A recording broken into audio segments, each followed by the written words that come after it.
evening. Welcome to our City Commission meeting tonight, February 14th, which is Valentine's Day. Happy Valentine's Day to all of you.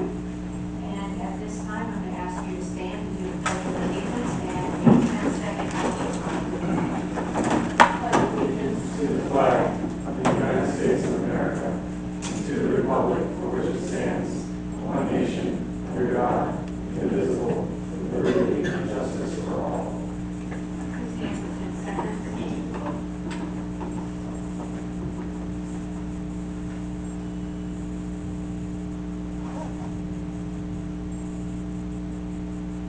You may be seated.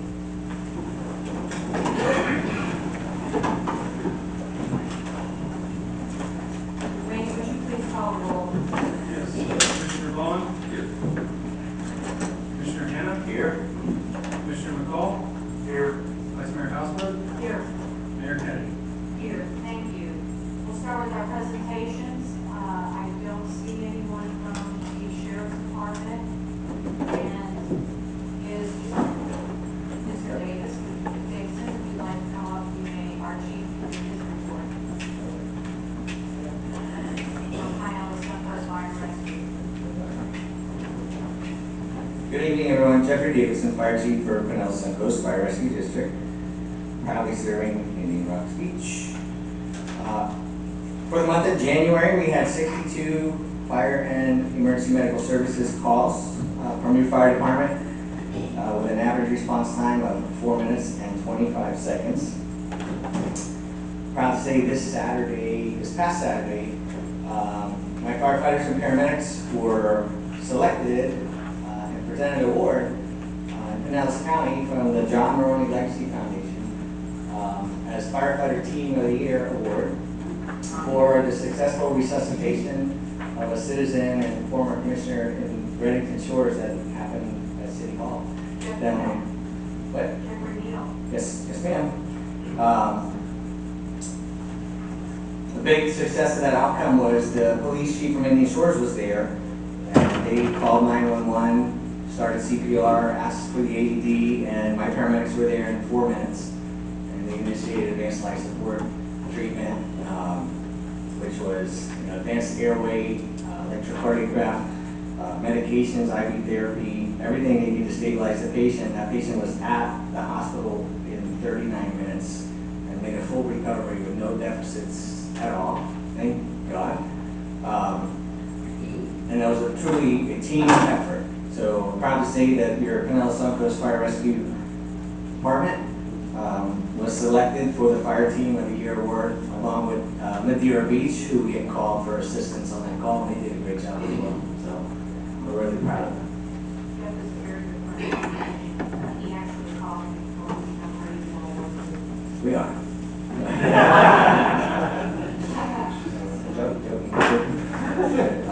So a couple things.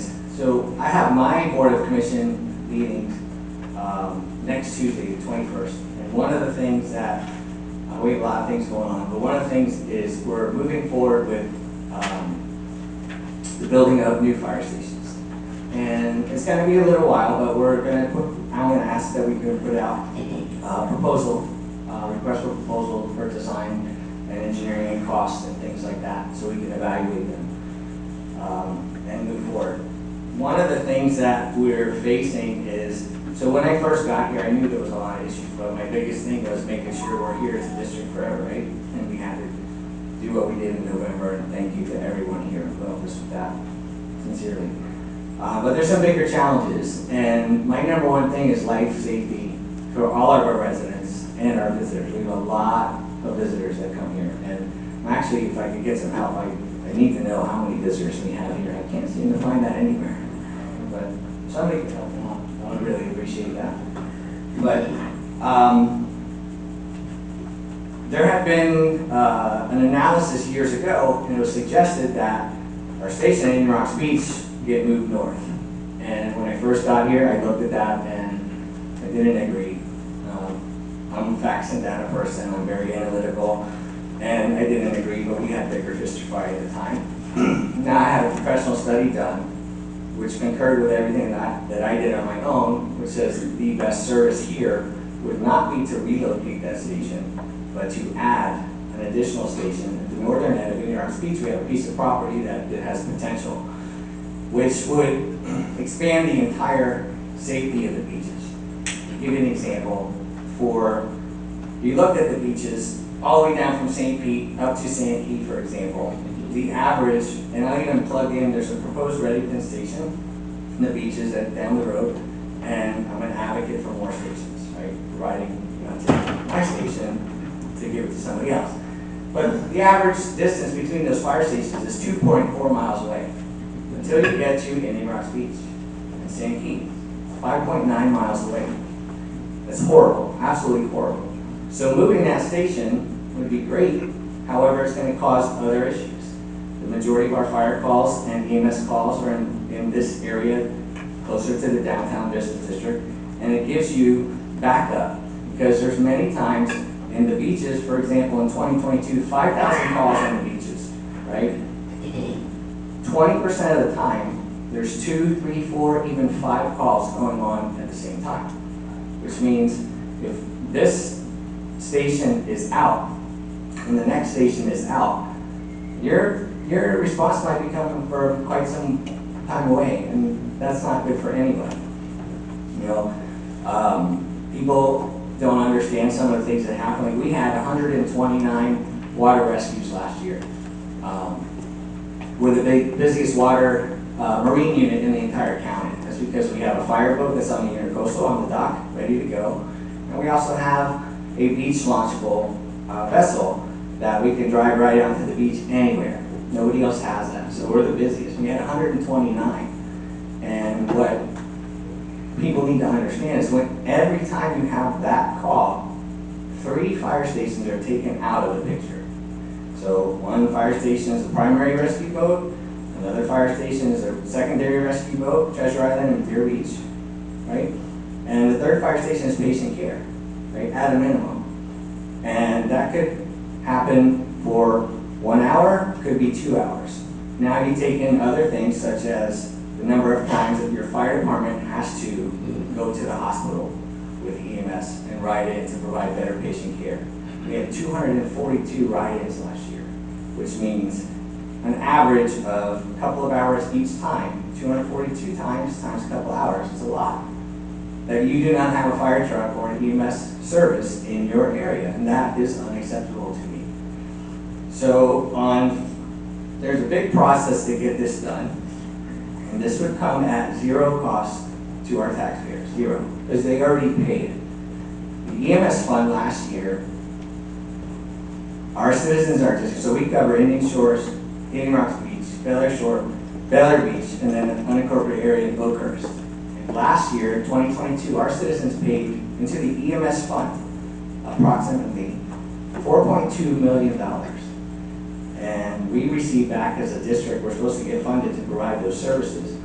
We received back 1.7. And we had a big fight because we were the most underfunded department in the entire county since 2010. And I finally, with all of, not fighting,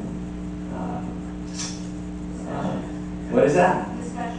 Discussion, yeah, that's good. Discussion and facts and data. I got us up to the bare minimum. So this year they did a rollback rate. If you look on your tax bill, EMS fund alone, you paid 0.8875 mils to the EMS fund. And with the rollback rate, our citizens in our district paid $4.2 million, and we just now got back $2 million this year. And there's a huge gap in our system. So where's the money go? Well, there are other areas that don't produce that money, and we need to help them, right? But the EMS fund has, from the county, $65 million in reserves, and they're on track to have $73 million by 2028. It's in the county budget. You can look it up anytime. And they hate that I know these things, but I know them. And that money needs to be spent here. It needs to be spent for our citizens in our district to make sure all the beaches are covered. Unfortunately, a few weeks ago, there was a drowning in Indian Rocks Beach, and a patient was not survivable. Engine 27, who covers this area, was on another medical call. And the squad is coming from only 3 miles away. But because of the traffic that's in Indian Shores, because of the traffic, it took that crew 8 minutes to get there. Now, fortunately, I was already there, my district chief was already there, Sunstar supervisor was already there, and we were helping the person, which did not have a good outcome, but regardless, I don't think, I don't know the facts behind it, but it was not going to be survivable. But 8 minutes to get there, that's your backup, right? Now imagine if that station is out, because they run a lot of calls. So these are things that I'm trying to improve. I'm going to be making a presentation. I already brought it up at the county level, and there's processes we have to go through. We have a data-driven focus group that's comprised of all the fire chiefs and some other constituents. And then it goes to an Emergency Medical Service Advisory Committee who helps guide those decisions. And I know it's the right thing to do. So I'm having a public meeting presentation that I'm putting together now. It's February 27th at 6 p.m. There's flyers in the back. It's going to be at Bel Air Beach City Hall.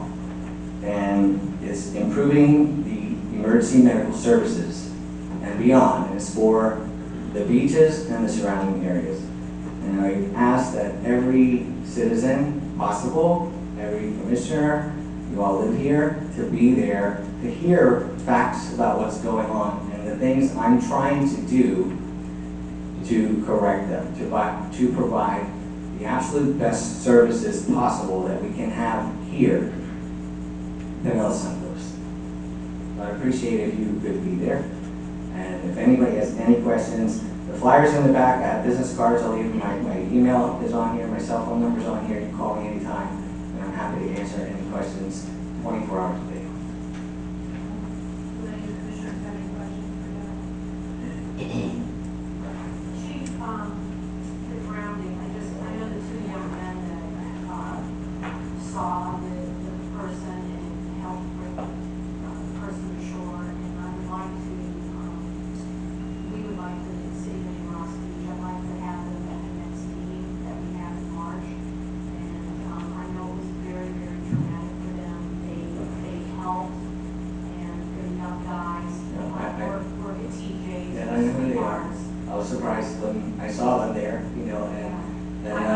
good group of citizens. I'd love to have that. I'll make that happen for We'll you. do something special for them, and I'd like you to be there too. And the guys that also, everybody who was involved in that, because that was tragic and very unfortunate. And I don't want the boys to think that we're not taking them for all the help they did that day, going on the beach. Absolutely. finding the person. I will, and I reached out to them to, express my thanks that day and after, but I'll make that happen with all. Thank you. You're welcome. Anything else? for Chief Business? No. Thank you. All right, thank you all. We're going to move now to our public comment. 3 minutes per speaker. Any member of the audience may come forward, give their name and address, and state any comment or concern that they may have regarding any matter over which the city commission has control, excluding agenda items. All statements made to the commission shall be made to the city commission as a whole, not directed to any individual city commission member, and no personal or slanderous remarks shall be permitted. No speaker shall be interrupted, and no debate shall occur between the speaker and the city commission. Thank you, Diane. You may go first. Hello, everyone. Happy Valentine's Day, which is VD, which I call, not in that way, vacation donations. So I came here in November to tell you what I was planning to do, and I've actually done it. Sorry, ma'am, could you just state your name and address? Oh, I'm Do that sorry. too. Diane Daniel, 309 10th Avenue. I've come here so much now, I would think you memorized it. But yeah, sorry about that. So I have launched, basically as of today, a resource for Indian Rocks Beach where you can donate. So it's aimed at vacation rentals, where people who come, especially in short-term rentals that have kitchens, so they accumulate a lot more things than you would normally do at a hotel. And so I am encouraging property managers and owners and vacationers, especially the ones who are here longer, and anyone who wants to to donate things that are left over from their stay. This could include food, which goes to the pantry, the non-perishable, books, beach toys, clothing, various items, especially things you might not think about, which is soiled towels that you can't use in a rental any longer, but the animal shelters would love them. So basically, if you go to my website, vacationdonations.org, you will find the resources of where you can take these things, along with the addresses, the hours, and everything. And so what I really am trying to do is just be a one-stop resource for these things. I'm not creating anything new. I'm just trying to get people to use and go to what's already there. And I'm doing this through social media, and I have magnets and stickers and whatnot, and I'm going to be first working with some of the bigger buildings that have Saturday to Saturday turnover, so it's a little easier to get everyone together. So I really hope that you consider me a friend and a partner in encouraging donations and cutting down on waste. And thank you so much. I'm excited to see where it goes. Thank you. Is there anyone else who'd like to come forward at this time? Good evening. Happy Valentine's Day. I didn't think I would be spending it with all of you this year, but happy Valentine's Day. We have a problem. Sorry, ma'am, could you state your name and address? Yes. Don't you have me memorized either. I'm Kelly Sistrick. I live at 448 Harbor Drive South. The reason I'm here is we have a problem we need to address at the next vacation rental workshop. We have some short-term rental properties in town that appear to have increased their occupancy by adding extra living space on the lower levels. These properties are in flood zone A, and I call these properties our problem children. I've had residents telling me about this problem since November, but it wasn't until last month that I really paid attention, and that's because several of these problem children have been listed for sale in the MLS. I sent you links to photos that appear to show bedrooms, bathrooms, kitchenettes, and laundries that are all on the lower levels, and that's a big no-no in elevated homes. I think most of our local realtors can spot illegal living space because they are used to selling flood zone property, but out-of-state buyers maybe can't. So we need some consumer protection for them before they buy a $2 or $3 million big mistake. I have a personal dog in this fight too because I purchased FEMA flood insurance, and most of you probably do too. Our city has to follow flood zone building codes to maintain our community rating and get our discount of 20%. And my 20% discount saves me about $500 per year, and that's a big deal to me. So I don't want violations in the vacation rental sector to hit me in the pocketbook. I think our city staff is trying to deal with some of the unpermitted work now, but they're going to need some bigger tools in their toolbox. This is not the same category as a noise complaint or putting a trash can out too early. So we're going to need the commission to act at the next workshop to put some more teeth in the vacation rental ordinance so staff has the tools that it needs to act quickly on serious building code or safety code violations. I was hoping we would have some, more staff here tonight so we can get their input about what they need as a deterrent so future build-outs don't happen. Recently, we've heard from some responsible vacation rental owners that try to stay in compliance with state and local rules, and I applaud them. I hope the city's enforcement efforts with the problem children will allow them to operate in a more level playing field. So again, thank you all for being here and spending Valentine's night with me, and have a good night. Is there anyone else who'd like to come forward at this time?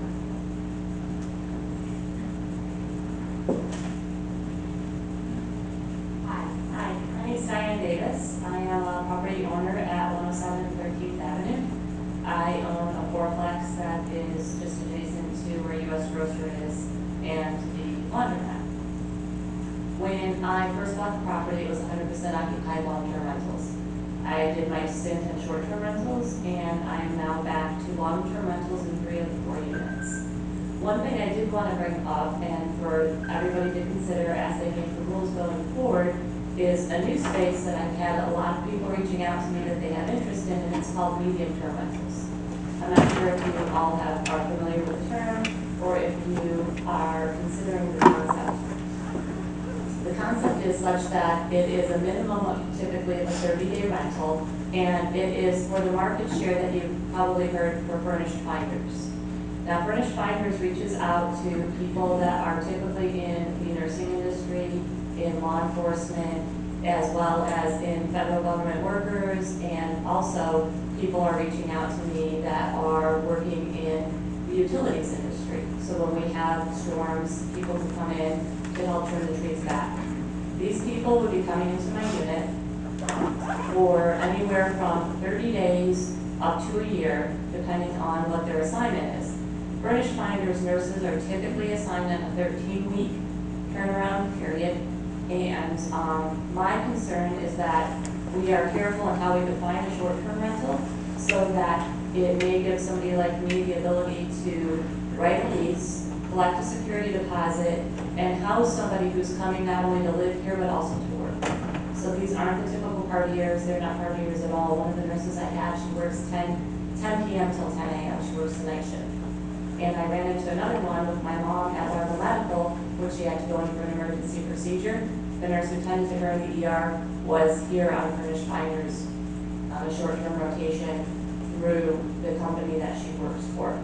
I feel like this, if you could give consideration to this kind of concept, it could be a good avenue for some people who want to transition off short-term rentals like me, in the event that they're not able to get a long-term tenant, to reach out through Furnished Finders to get somebody like that who again is under a lease, providing a security deposit, coming to live and work. Thank you.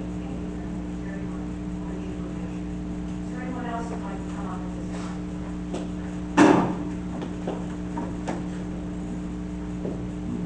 Good evening. John Fansfield, 448 Harvard Drive South. That sounds absolutely terrific what we just heard. There's a couple of recent citywide communications I think you ought to be aware of. This text was sent to many residents. The text says the city's proposed ordinance will plunge home values, and it's wanted by anti-community extremists. And to tell IRB Commission, no. This week, oh, by the way, that was the phone that was sent on was the phone number was answered immediately for legal reasons.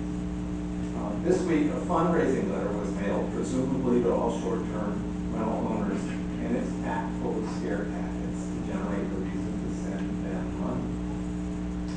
I consider myself a part of the Homestock Hotels group, and since their letter falsely attributes some very negative things to us, I'd like to set the record straight. This letter says Homestock Hotels specifically target all properties in the business district, specifically west of Home Boulevard. Wow, that is a big thing.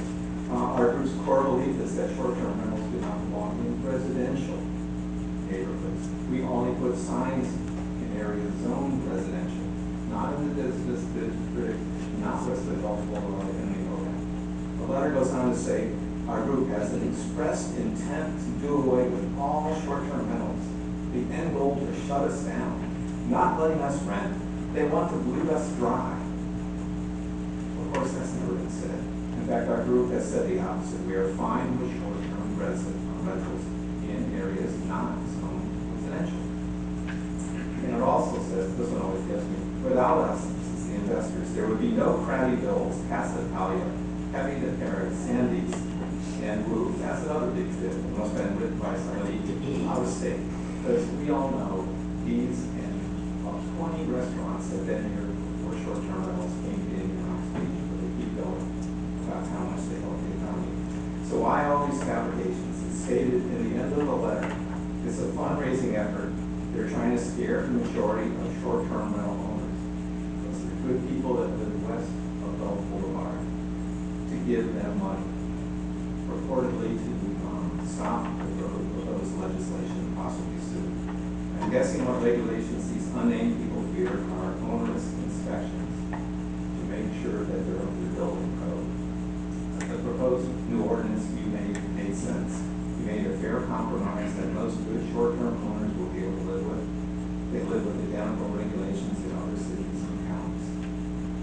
The ordinance that you proposed, it essentially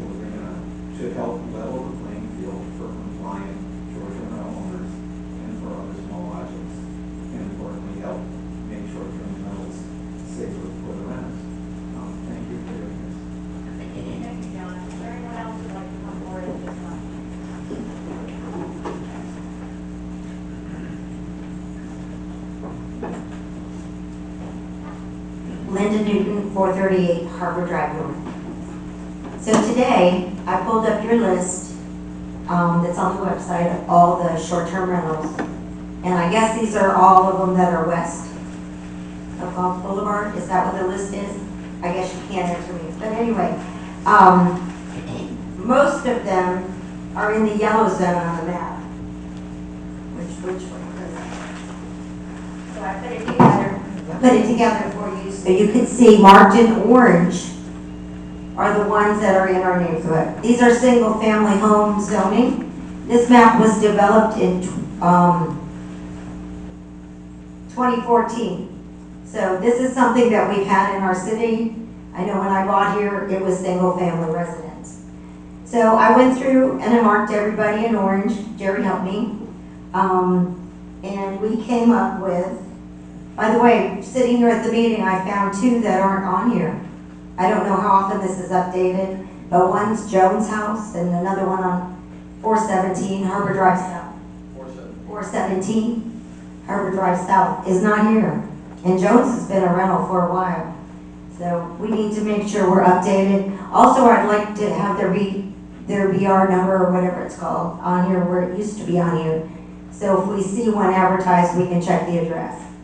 It's a good cross-reference that you guys have taken away.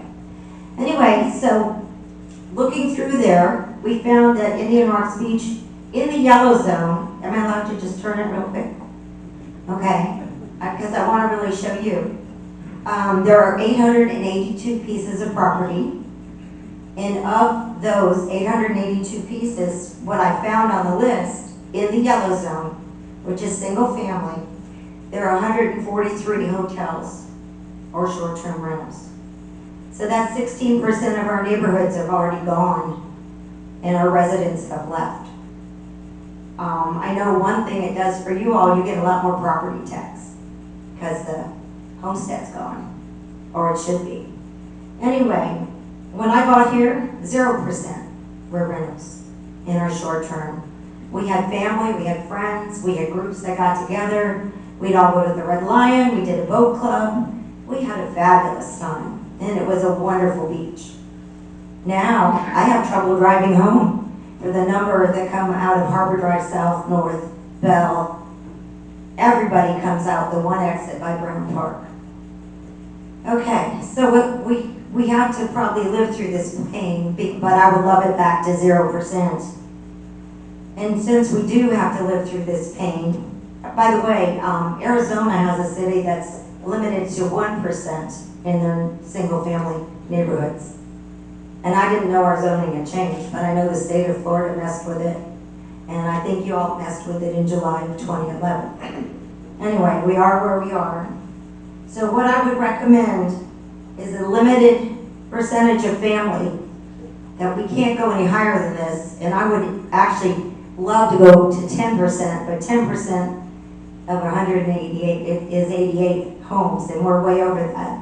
And then you restrict that they have to buy a license, just like I do to go fishing, because I don't want the grouper to become extinct.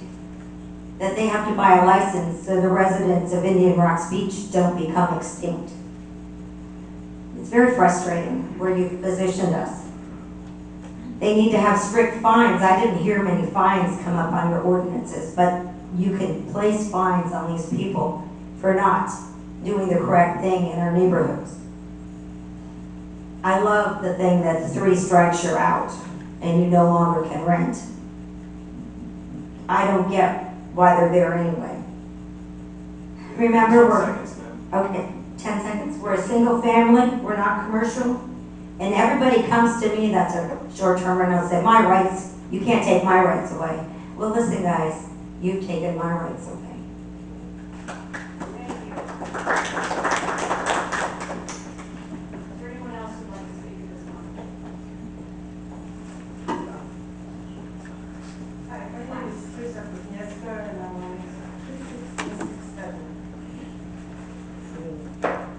Listen to the last lady, and I feel the same thing. We've been invaded with short-term rentals. Our rights have been taken away. Our communities have been taken away. we ran away from cities, big cities, where we were surrounded rental. So we bought the property here and on the beach, so we can enjoy the beach and beach community. That's no longer that. We live in worse situation up north. We have hotels, not rentals, we have hotels on daily basis with different people. And that put us in danger. Everything is very unsafe. The buildings that are for sale, as Ellie and John said, just look at the houses on my street that are for sale. Each one of them had additional bedrooms, additional bathrooms, living space. It's amazing what they have done. They had to use plumbers to do the plumbing work. They had to use electrician to do the electrician work. But nobody pulled a permit. The work has been done with no inspection. We are sitting on a time bomb. Something will go wrong because all the work is not inspected and it's completed. And people living there. Once the fire starts, we are all victims. We need your protection. We voted for you, so that you will protect and assure our quality life. I am very sorry, but I don't have the quality life that I used to have when I moved in here. And I don't feel safe. And nobody feels safe that is residents here. And there is less and less of us. And it seems like, I heard from some of you talking to you on the phone. You don't like it, leave. Leave? I came here, I was here before short-term rentals get into existence. You're telling me to leave? Because I don't like the hell you have created to us to live in?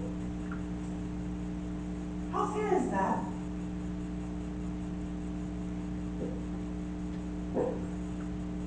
Please, save us. There's very few of us left. And the ones that are left are fighting for our own existence in this hell. And it's your job to save us. It's your job.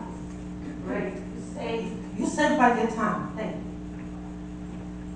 Is there anyone else who would like to speak at this time? Please come forward.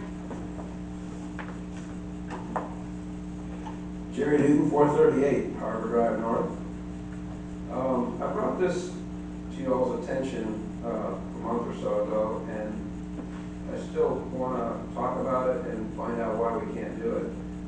There's a very useful and applicable law in Florida designed to reduce objection and repercussions when a entity is developing upcoming regulations. It's called pending ordinance doctrine. In Florida, this rule was set out by the legislature, I believe, in 2010. Don't hold me to all the details. I'm not an attorney, but I'm aware of this. I might have a few things that are not quite 100% accurate, but the intention is there. This doctrine holds that a permit or development under application established on or after the date when a local government has publicly declared its intent to change its zoning scheme may be denied or held until after the enactment of the new zoning ordinance. What the law is designed to do is eliminate the 11th hour rush to obtain a permit for certain uses while the applicant knows full well that the regulations for those uses are being modified. You can imagine what's going on out there, and only our city officials would know for sure. But I bet there is a 11th hour rush to get these $15 permits before the new regulations take effect. The purpose of the pending ordinance doctrine is section is to provide an administrative and legislative procedure whereby the city can place a temporary hold on development permits and approvals if there are pending active efforts underway to amend this code in a way that would preclude such permits and approvals should the pending amendment be adopted. This information was first submitted to our city on January 26th of this year, just 2 days after the short-term rental workshop. I really see no reason why it hasn't been explored, if not adopted. This should be a simple and logical process, has no downside to the city. In order to protect ourselves from the damage, we need to go through whatever steps are necessary as soon as possible to put the pending ordinance doctrine into place and put all new STR applications on hold. This would eliminate investors rushing in at the last minute in order to eliminate the need to follow the upcoming regulations. Delay will only further damage our residents and our city and likely result in more discourse later between the city and the new STR investors. I want to make one more point real quick. This thing seems to have gotten out of hand. I don't think any of us intended for the stiffer regulations to negatively affect the legitimate businesses that are on the west. Everybody refers to them as on the west of Gulf Boulevard. There's also some on the east of Gulf Boulevard. There's no line right there. There are a lot of legitimate commercial hotel businesses that are not single-family residential zoning that should not be adversely affected. We're not trying to hurt anybody's business. If you look at Linda's map, I'll use that as a reference. Just the yellow part, that's the battle we're fighting. The yellow part, single-family residential. The rest of it can fight their own battle. Thank you. Is there anyone else who'd like to speak this time?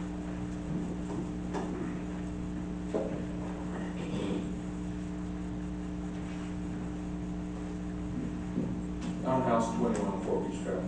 So it kind of come to my attention last week that members of the City Commission were making comments about my attempt to get on the City Commission.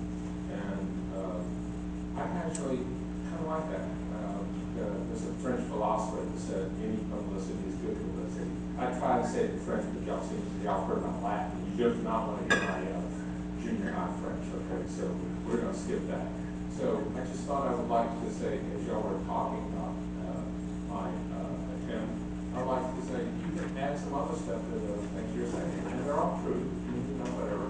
And you deal with lower income people, and so here's some other things you can say as you're talking about what I do. I finance cars for my people at no profit to me. I've done that about 25, 30 times for my tenants. Personal loans, I've lent them personal loans probably 50 to 100 times. These people, they don't have $500 in the savings account. They're not like us. So I've done that. I have appliances. Look, you don't want to know what I've done with washers and dryers to keep them going. Please share that with who you're talking about. I have encouraged all of them to attend first-time home buyers courses, and some of them are succeeding at that. I have lent them money to get their first secured credit card. I don't think any of us in this room has ever had a secured credit card, but I'm working with these people to build and restore their credit. Food bank, I go to the food bank every Thursday. I bring the food back, I distribute them among the people.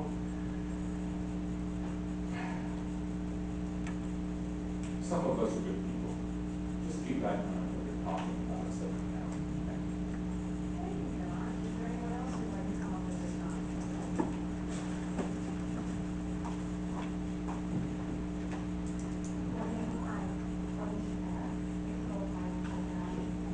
Oh, Alicia, you're pull the mic out. Sorry, here on my tippy toes instead. So 4-5-10. I just want to say that the two email in the letter I've never received. I've never even seen it. I don't even think I'd be one of the people who ever got it. And I also want to say that I do spend a lot of time in Indian Rocks. I actually have friends here that are residents. I'm here a lot. You saw me at the last meeting. You probably saw my New York plates driving around, although I didn't change my plate yet. My husband was here during the storm. He did our 50 sandbags, and he came back to help all the residents, all the elderly residents, fill their sandbags. I was the one. I came and I helped clean up the we are, looking for actually a bigger home, so we can bring our kids down here, they're just finishing high school. So I just want to say that we do love Indian Rocks Beach just as much as anybody else, and I walk these streets as much as anybody else does that lives here permanently, and I see the friendly spaces. I've been to the residence house. I was just on 12th Street, conversing with, one of the neighbors there, and they're going to have a party for St. Patrick's Day, and I'm going to be there, and they're a resident, and so I do feel a big part of the community. And I've never seen a letter, no one asking me for donations, no one saying anything bad. I took down all our signs because I just want it to be what it is. There are so many worse things going on, and this is paradise. I cannot believe, it's like so negative. I mean, that's what I love about Indian Rocks, because when I first came here 4 years ago, it was so happy, and people were talking to the dogs that go by, and it's just become so hostile, and it's scary because I want to live on one of these roads, I want to put an offer on a house on one of these roads, but I'm scared to because I'm coming here to be happy. I'm not coming here with all the negative vibes that are going on right now, and it's really sad because you guys do live in paradise. There's so many worse things going on in this world. Thank you, Alicia. Is there anyone else who'd like to come up at this time?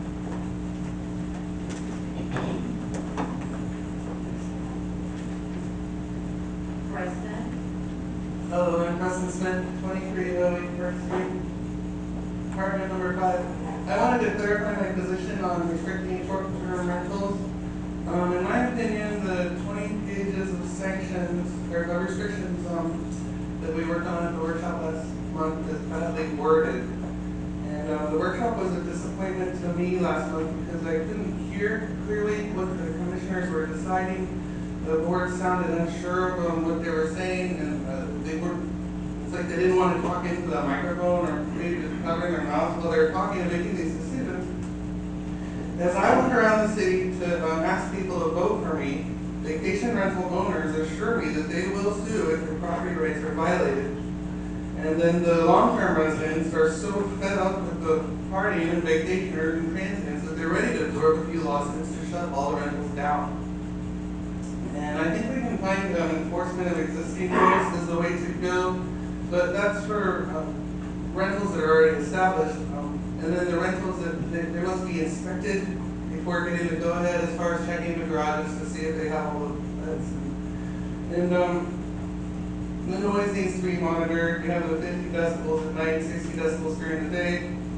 But it's very sad for our long-term residents to watch all these vacation rentals taking over. And so people are asking me to, the majority of the long-term residents want a cap. They do not want any more vacation rentals, short-term rentals approved. I also heard that Tallahassee is looking to cancel our right to inspect the rentals, similar to the way they canceled our right to control the minimum rental time. And so we should be ready for that, and I'm wondering if we should try to go after these rights or tell Tallahassee to back off, because I think they're not helping us for our situation. Each city is different.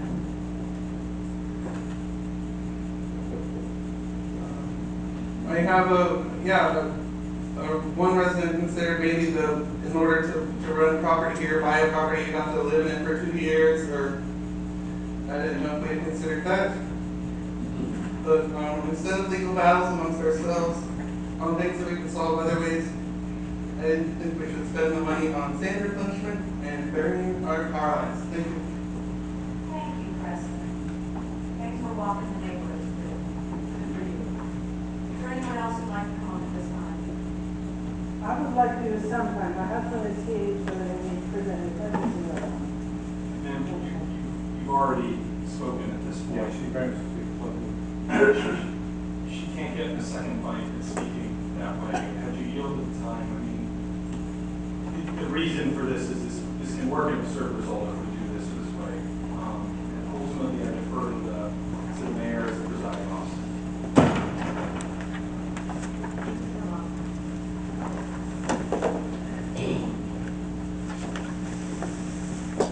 Could you state your name and who you're speaking on behalf of? I'm Teresa, my husband, restate his name and speak into the mic? Zygmunt Kashkar. Something is very heavy on my heart. And I need to leave it here on the floor. I cannot carry this. Last year, I called City Hall because I was concerned of a lot of things was going on here. And inside the city neighborhood. And I had asked for appointment to see the mayor and the manager, city manager. It was before Christmas, well before Christmas. Everybody was busy, which I understand, it was well accepted. However, I said, I have plenty of time, anytime next year. I would really appreciate have a dialogue with people who represent us. I would like to not have a monologue, a dialogue with people who represent us, me. And I was denied that privilege. It hurts me, and it still hurts me today. That's why I'm saying it, I'm living it here, and I don't want to carry this anymore. I don't think it's right, I don't think it's proper to deny a conversation with people that I'm friends with. I used to be friends with Mayor. We talked many times. He came to my street, looked at the signs in my yard. And now, since I have something troubling on my heart, I cannot come and talk. That hurts. That really does hurt. Thank you for your time. Thank you. Is there anyone else who'd like to come up this time?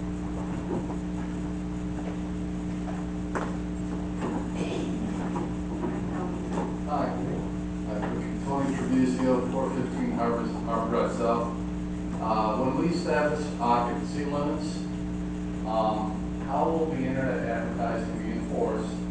And what will the repercussions be for the host, okay, if they don't comply with the 8 or 10 limit that we put in the ordinance? Will they lose their license? How will this work? Have you established that yet? Well, This is a dialogue between us, okay? We did receive your emails, though. okay, I will tell you that. but we're going to put some criteria in place for that, right? And it's not established yet. Okay. Thank you. Thank you. Is there anyone else who'd like to come up before the commission at this time?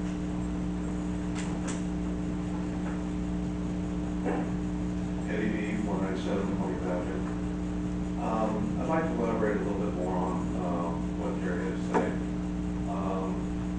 This is zoning in progress, pending doctrine, pending ordinance doctrine, is used all over the place.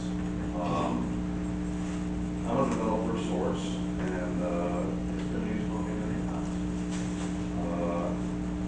It does not have to be done by ordinance. You do not have to do ordinance. It can be done by, it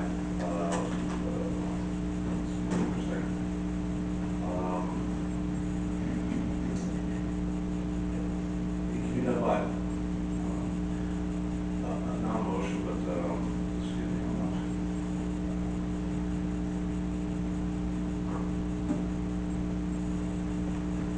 well, it doesn't have to go through the full ordinance, two readings, and then pass it. This also is something that, if it were put into place months ago, even though it can be done, it is retroactive once it's put into place, it would have prevented a lot of this. I know for a fact that one house in between last week and this week, my street, become an Airbnb. Okay, this would have happened. You can stop or hold or acknowledge, tell these people that if you want to continue forward, fine, continue forward. But once this new ordinance goes into effect, and you have not, you don't follow it, you're out. You have to comply with everything that is in this new ordinance. So it's a very effective tool.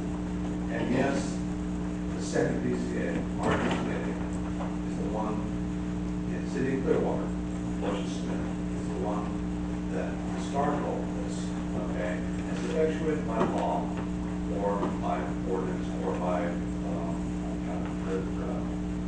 resolution. So, you can put it on for the next meeting as a resolution and have a second vote. And it's done. I urge you, please, stop, because there are 4 or 5 houses right now for sale.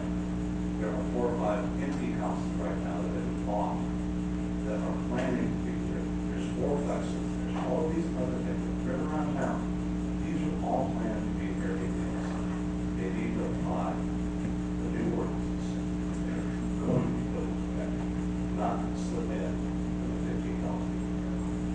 So, it's a very effective tool. Say, I've been calling it before, and 10 seconds. Well, that's all I have to say. But I would urge you, please, to put it into place. Thank you. Thank you. Is there anyone else who'd like to come up this time?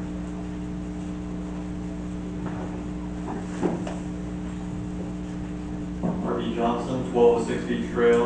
I'd just like to address some misperceptions about the CT zoning, which is the area of West Hill Boulevard. I, in fact, received one of these flyers that John was referring to, having to do with the folks who were upset about the possibility of new regulations for vacation rentals. And I received it because I'm a vacation rental owner on the west side of Oak Boulevard. But I'm in favor of stricter regulations or new regulations that have to be strict, because we have to deal with what we consider to be a nuisance vacation rental next door to us.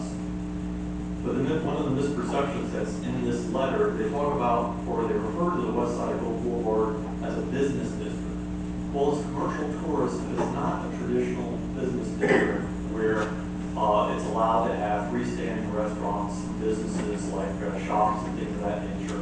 Everything that's over there now, that's left over there, like the Kooky Coconut or the Plaza where the French bakery is, and I think there's one place, so offices across from the CVS, they're all grandfathered in.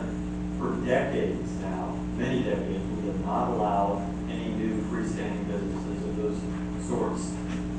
Essentially, it's all supposed to be vacation/residential type uses on the west side of Oak Boulevard.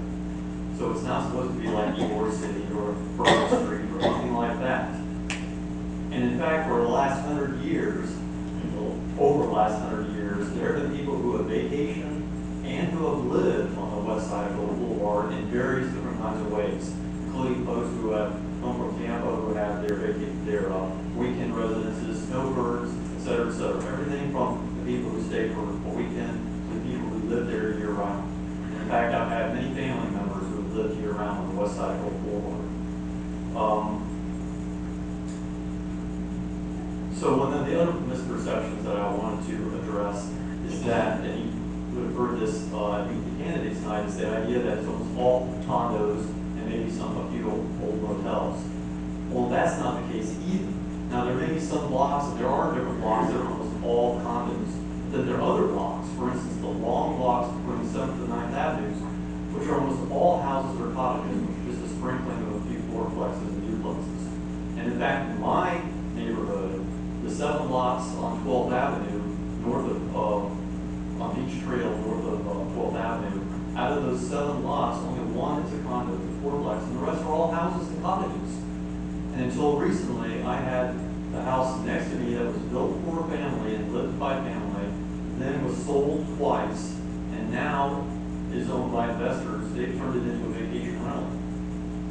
And it's a large house, and the house that is immediately to the north of that, in fact, was lived in by an individual for a number of years. Until this past year, they sold it, and now it's a vacation rental.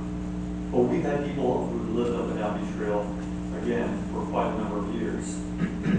So I think my emphasis here is that there's a variety on the west side of Oak Boulevard. Some blocks are all condos, houses, cottages, et cetera, et cetera. But the problem on the west side of Oak Boulevard right now for us are the houses, the large houses that have been converted or built for the purpose of vacation rentals that don't have any rules like hotels or condos. Sir, your time is up. And that is what the issue is now, is that any houses on the west side of the boulevard can be converted to vacation rentals. They don't have to have any rules, and that's what we're looking for, is some kind of rules on those types of establishments. Thank you. Very anyone else would like to come up this time? Please don't clap me. I know you believe it. I thought the meeting started at 7, I just got here. When do I start? Now, name and address, please. Scott Shapiro, 2032, 2030 Parkway, starting now. 26. That's how many cables and wires I can see from my driveway. Crisscrossing everywhere. I'm expecting to see a cable car come zooted by, like in San Francisco. 26. That's been my biggest pain in the neck since I lived here. You know, 80 years ago, 90 years ago, I'm not good at math, I don't know how many years ago, when the University got utilities, people were glad to get power. They stuck poles everywhere. They ran wires everywhere. But guess what? Utility companies keep jacking up the rates, taking our money, and they don't beautify our city. Now, I know the neighborhoods are the redheaded stepchild of the city. The business district gets all the love. Western Gulf Boulevard gets all the love. Gulf Boulevard gets all the love. But the city, the neighborhoods, we don't get any love. I want to see some accountability from these utility companies. Let's clean this up. It's time. The election, hooray, first in 4 years. I got a question. How come we can't write a candidate in for our elections, but we can for presidentials? Does anybody know the answer to that? Cancel. I'm not talking about Disney, Dr. Seuss, Bugs Bunny, Kill a Mockingbird, Brave New World, or any of that. I'm talking about my flood insurance. Since the last time I spoke to you, my flood insurance has been canceled. A policy that I paid for a year up front, that I've had for over 7 years on my rental property, on my annual rental property, has been canceled. So in addition to my taxes on that property going up, my windstorm, my hazard, now my flood's going up 154%, over $3,000. The total costs on that property are going up 40% this year over last year. You know, I mean, you guys have to take some ownership, okay? Everyone in government, every elected official has to take ownership of this. Where's the accountability? I can't turn on the TV or radio without hearing a commercial for auto insurance, from the Green Lizard to Emo and his idiot friend Doug to the Mayhem dude. You know, they're all writing auto insurance because it's profitable, but yet, you know, nobody's requiring them to write other lines of insurance. Therefore, there's no competition. Therefore, people like myself, people coming in that want to buy that they already own, they're forced to sell to someone that either A, has deep pockets and is going to self-insure, or B, maybe an institutional owner, or C, they're going to short-term rental it. Okay, that's the position that everybody's put us in. You know, what are we supposed to do? And I understand that, you know, people aren't happy about it, but this is, you know, I've had the right to short-term rental it for over 11 years, and I haven't, because, you know, it's my choice. And I believe in choice. I believe in choice for everybody, but it's a right that exists under the law. And I understand it has to be regulated, but let's just enforce the laws that we have now before we create more. Thank you. Thank you, Scott. Is there anyone else who'd like to come up at this time? Hearing none, I'm going to close the public comment. And I noticed that the sheriff came in. Do you want to give a report? We started at 6 tonight. So why don't you come up and give us a report?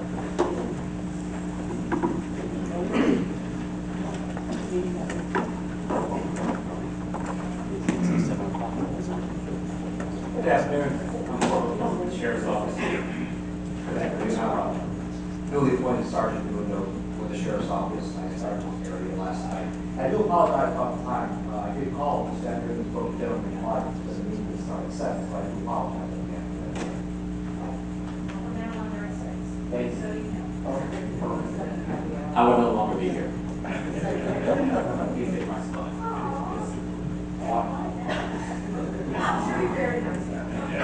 This is going to be North County. Here are the stats for January 2023. For the month of January, there's 853 calls for service. The top calls for service for 293 traffic stops, 60 legal parked vehicles, 38 911 hang-ups, and there were 11 noise complaints, which resulted in 9 people being arrested. If you see on the report, there was a burglary on the corner of Walker Boulevard. That was a second-story residence that broke into by a slightly demented There was one sexual assault that's still being investigated. There were 4 crashes for the month, and unfortunately there were 19 thefts of the homes, not hotel sites, on Harvey Drive. If anyone has any extra video or not accounted for on that report, please give it to Deputy James in the back, and he'll take care of you. Any questions for Chair? Thank you. Thank you. You're welcome. So next meeting, March 28th. 5:45, so that anyone who would like to speak to the sheriff and private has located on the Thank you. No, our fault. I'm sorry that that happened. We are going to towards We can't hear you back here. we are going to the reports of the city attorney. We'll start with you, Mr. Moore. Thank you, Madam Mayor. If anybody's having trouble hearing too, it's Valentine's Day, let's get close. That said, working with the manager to get an ordinance that will be workshopped at the March 1 meeting, just harmonizing notes and feedback based on the consensus provided and general best practices. Otherwise, continuing with the day-to-day operations of the city, and I'm happy to answer any questions you may have. Anyone on the commission have any questions for Attorney Warren today?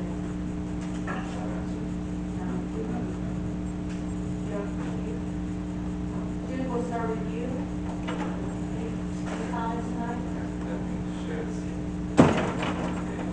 Commissioner McCall, any comments? Yes, if I could, since we're going to kind of pass over a few events for community events that are being held by the HOA. We're going to pass over a few by the time our next meeting's here. So they did want me to announce, they thought the Meet the Candidates event was a great success. I heard there was 90+ folks to be able to speak to the upcoming candidates. So that's one just small thing. Over folks that helped out the HOA with that. Brought me back out of retirement. And obviously there's some hot topics that was discussed. And so hopefully everybody got those questions answered. Just a few upcoming events here for the HOA. One is going to be February 16th. It is the Mix and Mingle. We'll be at Chicago Gax at 6 p.m. If you'd like to come out and meet your neighbors. The April 1st is the Easter egg hunt. So that happens at the dog park. There's got to be a different number for that dog park, but different. But that will be going off, so watch the HOA website for that. Fantastic event for all the kids. Having a blast. Beach Fest is scheduled for April 15th. And just kind of something to note in that, for you, those of you that like, just like that event, we have been advised, due to current conditions along the beach, this probably will be our last event on the beach. So that's going to be unfortunate. That will take a chunk out of the fundraising for the HOA. But unfortunately, we can't get. There is no talking at this time to people that are in the audience, okay? But unfortunately, we can't get our equipment out there, it looks like. So we did this year, but ongoing, that may be a struggle for us. Or struggle with the HOA, we'll say. But they did want me to highlight some recent donations, since with our fundraisers, Taste by RV and so forth. The HOA donated $1,000 to the Beach Arts Center for boots and brushes.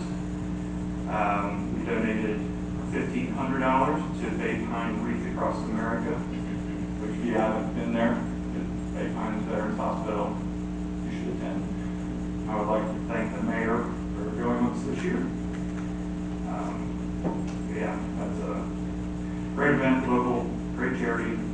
The HOA also donated $1,000 for hurricane relief, and another $2,000 went to Seminole Middle High School, as a lot of our local folks here, our local children here, go to those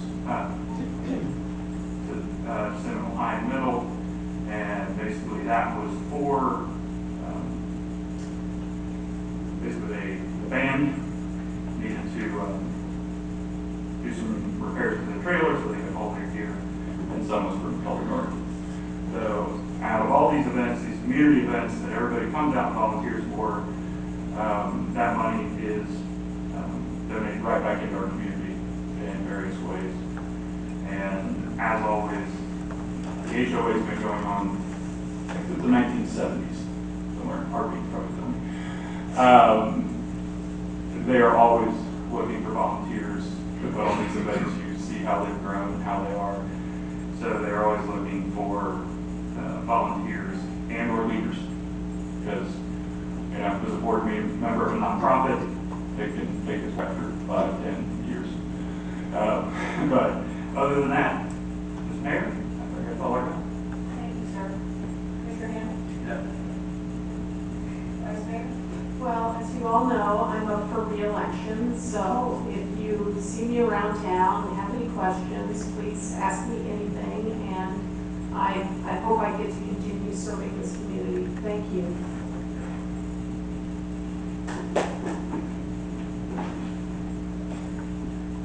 I did want to make mention that, I don't think you said the Winterfest is on the 18th, which is this Saturday, and it starts at 10 o'clock from 10 to 4 at Calvary Episcopal Church, in case anybody remembers one of the first events of the season. I want to mention that. What?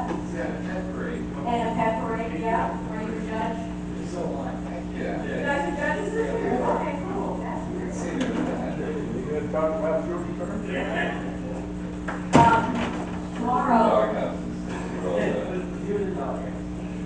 Tomorrow, the city manager and myself, we are accompanying the vice mayor of Clearwater and the mayor of Treasure Island. We'll be going down to Sanibel on a fact finding on what they've done since the hurricane, what we can do to, in the event that, as you all know, it was supposed to happen here. So, I'm looking forward to it, see what they did. We're going to be seeing some of the devastation that is still there. And I want to thank everyone. Mr. Jones was packing up. We have 2 truckloads, and Treasure Island also has a truckload, so we will be going down there. And the Church of the Isles has a sister community down there, so we're hoping that we'll be able to give some of the supplies to them. We have some really great things. So I'm really looking forward to it and taking a lot of notes and seeing what we can do to help our community and in the case that anything like that happens here. I did want to address one of the comments. I have Monday with the mayor once a month from 4 to 6. And I met with a resident at 9 o'clock for coffee on Monday, and met with another resident at 4 o'clock when I got out of work. I'm going to give you my phone number. I thought everybody had my number. Sometimes, I guess, if you call here, I normally get the message. 727-560-7565, so that you can get me. I have coffee with people. I feel like I'm always around if somebody wants to talk to me. If you do call the city and you don't hear from me within a few days, then it's best to either stop in our business or to call my number, my personal number, and I will definitely get back to you. So I will definitely get back to Teresa, because I don't know how that happened. And with that, are there any additions or deletions? Hearing none, I'm going to go to the consent agenda. Please read the consent agenda. Happily, Madam Mayor, there are 4 items on the consent agenda. Item A, approval of the January 10, 2023 regular city commission meeting minutes. Item B, rescheduling the March 14, 2023 regular city commission meeting to Tuesday, March 28, 2023 due to the IRB general election. Item C, receive/file the annual updates to Pinellas County's local mitigation strategy, LMS. And item D, receive and file first quarter financials. These are the 4 items on the consent agenda, Madam Mayor. Thank you. We're looking for a motion. I'll make a motion to approve the consent agenda. Is there a second? All in favor? Aye. Motion carried. Is it time for you to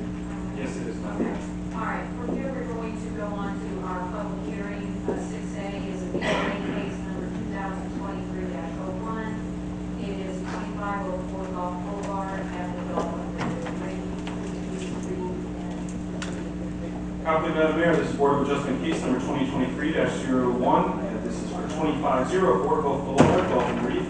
Considering a variance request from section 110-314 of the Code of Ordinances to allow for an additional accessory structure with a building height of 9 feet 7 1/4 inches, exceeding the height requirements by 1 foot and 1 foot 7 1/4 inches for the property located at 2504 Gulf Boulevard in Indian Rocks Beach, Florida, and legally described as Dolphin Reef, the condominium association as reported in Plat Book 50, pages 74 to 80 of the public records of Pinellas County, Florida, parcel 01 30 14 218 14 000 0001. This is a quasi-judicial hearing. In a quasi-judicial hearing, this body is not making the law, but rather applying the law to the facts and criteria provided to you under the testimony and evidence. Before we begin, has any member of this body had any ex parte communications with the applicant or their agent about this application? All have member Husford? Have you had any ex parte communications?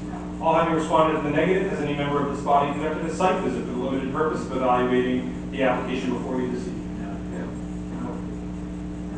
All having responded in the negative, will anybody who intends to offer any testimony on this variance application, if you intend to speak tonight, will you please stand and raise your right hand? Do you swear or affirm the testimony you give before this body is the truth, the whole truth, and nothing but the truth? Yes. Thank you. With that, Madam Mayor, I will tender it to Hetty for the staff report and presentation. All right. This is at Dolphin Reef at 2504 Gulf Boulevard. Here close up, we're looking at the area back by the pool, and this is another close up of the area. What we're looking at is really covered by the trees there. You can see this is the existing site. You have the lower left shows the existing restrooms and pool equipment building. The top middle shows the middle pavilion, and then the lower right is the right pavilion, which sits on the actually right on the seawall, which has been there historically. What we did was we started looking at this, and from layout, they wanted to replace everything because everything was basically destroyed and falling apart, and they needed to redo the deck and everything. And so they had three accessory structures.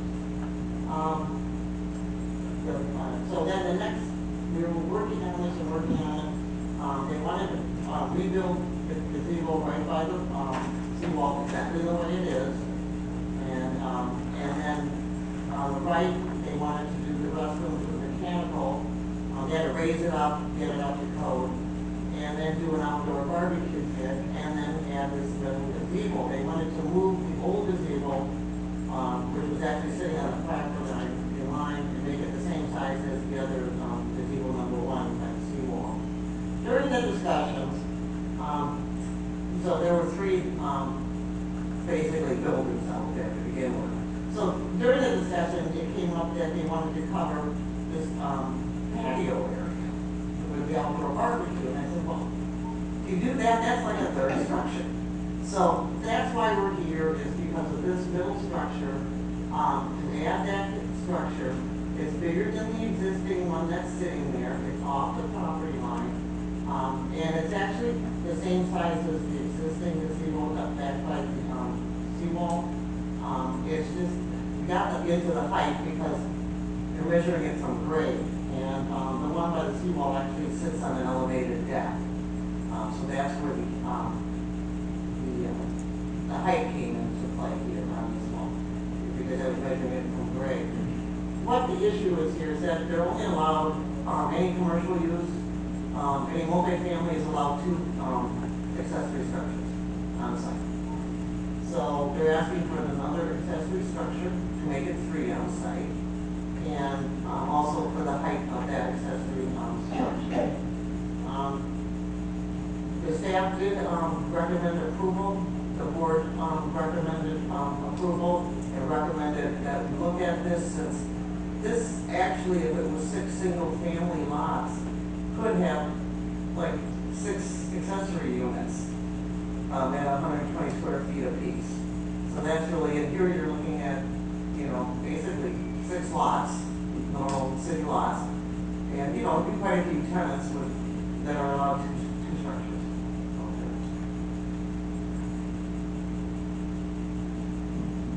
Does anyone have any questions for Eddie at this time? Go ahead.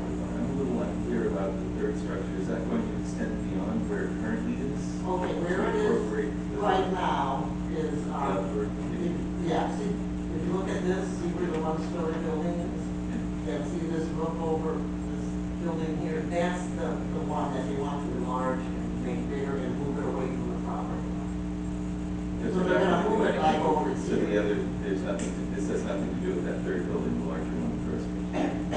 Well, what I said, they had 3 structures there before, and so since they were, doing the restrooms plus the covered patio area, we were saying that's like 3 structures. So They're not seeking any relief Related, this is only regarding the gazebo off the property line and enhancing. Anyone else have any questions before we bring the applicant? The applicant like to come forward? Please state your name and your address. Good evening, Peter Osborne, 2504 Gulf Boulevard. I'm the president of Gulf and Reed Condo Association. It's a 40-unit condo building. Our property was built in 1982. As such, we're in the midst of repairing and renovating various assets that after 40 years have worn out. To summarize again a little bit about what Hetty mentioned, we're undertaking replacement and repair of a common pool area, spa, and pool deck. As part of that effort, we explored ways to make the area more attractive for family gatherings, resident interaction, as well as improve safety and security. As we navigated the process, we fortunately contacted Hetty early, and she shared, and we shared our plans, and we're grateful to Hetty for skillfully steering us towards what we can do, what we could do, as well as what was not possible. Learning that we could not enlarge our current gazebo, that's what we call that structure, their covered structure, to accommodate a bigger family gathering, people dine there, etc., we decided to add a second gazebo. The structure that we're talking about here that indeed met the current setback requirements and code as we knew it. And here's where we ran into the current building code rules regarding additional structures, roof heights, etc. And we were encouraged to ask for this area. So, as mentioned, according to code, we already had one too many structures on our property today. We're restricted to the same number of structures as a single family house, even though we have 40 units. I guess you could call this a hardship.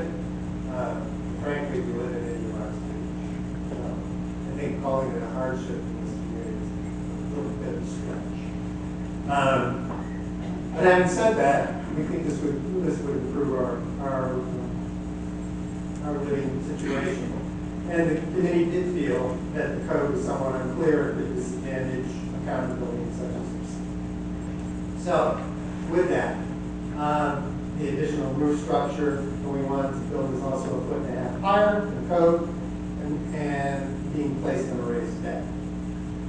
As mentioned, it matches the same size as the current one. We work closely with residents to make sure that sight lines to the beach were not impacted. It's the same. And the community overwhelmingly passed the approval. So what we ask of you, our owners that voted in favor of this structure cannot be seen by outsiders. The structure replaces a building that will be incorporated into a bathhouse building, not increasing the number of structures or roofs on the property. The second gazebo matches the size and height of the current gazebo, which has been approved. And as Eddie mentioned, staff and the Board of Adjustment Appeals closely reviewed our application and unanimously approved of it. So for these reasons, we ask you today to approve of this. Thank you. Does anyone on the commission have any questions for Peter at this time?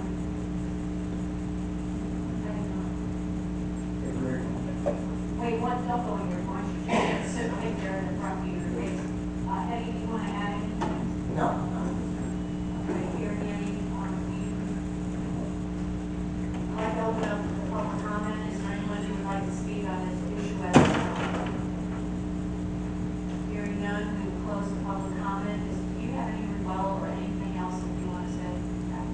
I'm looking for a motion on POA case number 2023-11. I'll motion to approve VOA case number 2023-01. Is there a second? Second.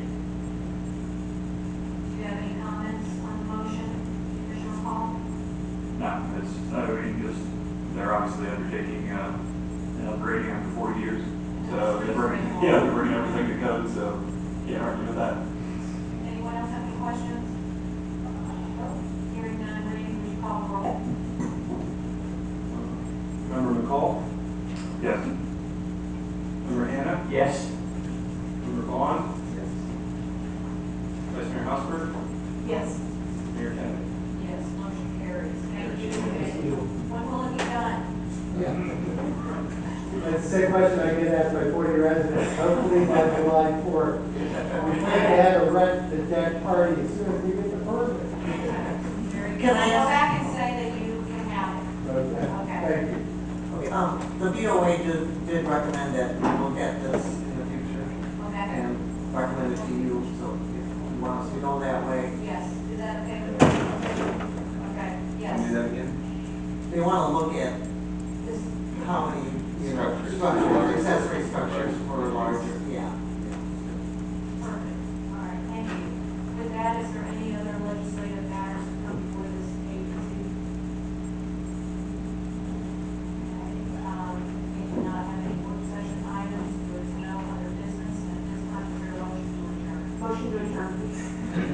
All in favor?